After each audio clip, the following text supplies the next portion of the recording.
చాలా మందిలో ఆత్మవిశ్వాసం తక్కువగా ఉండడానికి కారణాలు ఏంటంటే,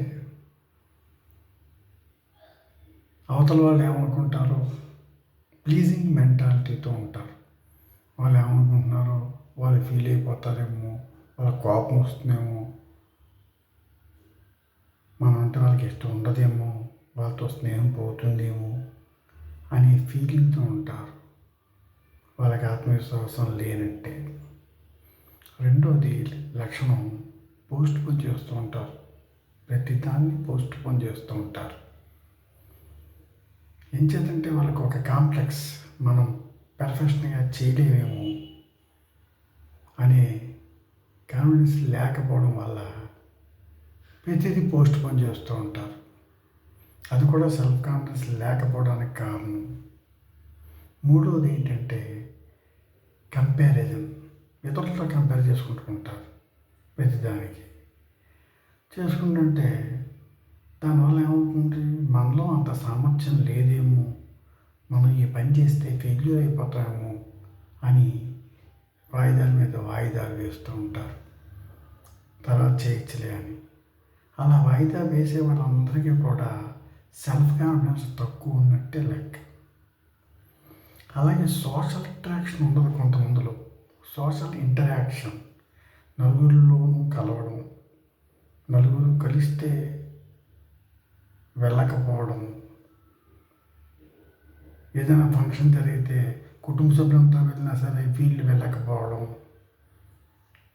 వెళ్తే ఏమనుకుంటారో మనకి సరిగ్గా ట్రీట్మెంట్ జరుగుతుందో జరగదో అనే అనుమానం.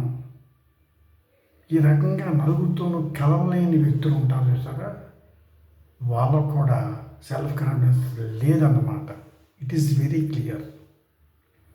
నువ్వు ఎప్పుడైతే కంపేర్ చేసుకుంటున్నావో ఇతరులతోటి, if you are comparing with others, you are insulting yourself. ఇతరులతో కంపేర్ చేసుకున్నావు అంటే నిన్ను నువ్వు అవమానించుకున్నట్టు లెక్క. అలాగే నలుగురితో నువ్వు కలవలేకపోతున్నావు అంటే ఏంటి? That is your weakness, lack of self confidence.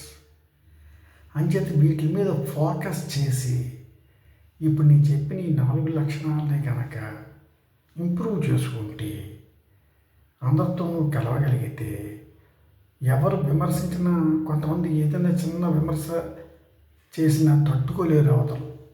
అవతల వాళ్ళు ఏదైనా చిన్న విమర్శ చేసినా తట్టుకోలేరు. ఇంచేత వాళ్ళు వాళ్ళ జీవితం మీదే విమర్శ చేసినంత బాధపడిపోతారు.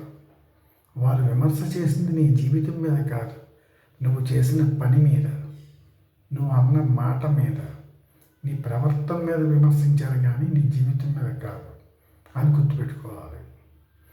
అందుచేత విమర్శలను కూడా తేలిగ్గా తీసుకుని అవగాహన చేసుకుంటే ఖచ్చితంగా అంత ఫీల్ అవ్వాల్సిన పనే ఉండదు. ఇప్పుడు నేను చెప్పిన ఈ బలహీనతలన్నీ ఉన్నవాళ్ళు ఖచ్చితంగా ఆత్మవిశ్వాసం లేని వాళ్ళ కిందే లెక్క. వీటిలన్నింటినీ ఇంప్రూవ్ చేసుకోండి. డెఫినెట్గా సెల్ఫ్ కాన్ఫిడెన్స్, ఆత్మవిశ్వాసం పెరుగుతుంది.